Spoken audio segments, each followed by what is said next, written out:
Tea break முடிஞ்சுதா? இன்னொரு வாட்டி சொல்லு. பரஸ்பரம். பரஸ்பரம். சமாதானம். பரஸ்பரமாக சமாதானம். பரஸ்பரம். இப்போ எப்படி தெரியும் போயிட்டுருக்கு? இருப்பான் எவ்வளோ நாள் பசங்க சண்டை போட்டுக்கிட்டாலும் சேர்த்துக்கிறாங்க.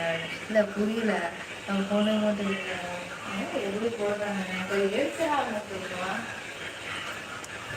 நம்ம அடிச்சுக்கணும் பார்த்தா அதாவது புரியுதா? புரியுதா?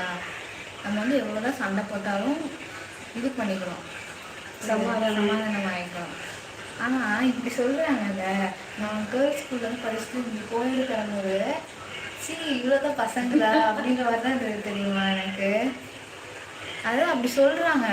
ஆக்சுவலி பாய்ஸ்லாம் அப்படி கிடையாது. எப்படி சமாதானம் ஆக மாட்டாங்க. கேர்ள்ஸ் கூட ஆயிக்குவாங்க, பாய்ஸ் ஆக மாட்டாங்க. கேர்ள்ஸ் கூட எப்படின்னா சண்டையாக இருந்தாலுமே வாய் பேச்சோட அவன் வந்தாலும் உனக்கு சொல்லிட்டு போயிடுவாங்க, பேச மாட்டாங்க. ஆனால் பாய்ஸ் அப்படி கிடையாது. ஆனால் அந்த மாதிரி இருக்கிறது 1-2 பேர் தான்.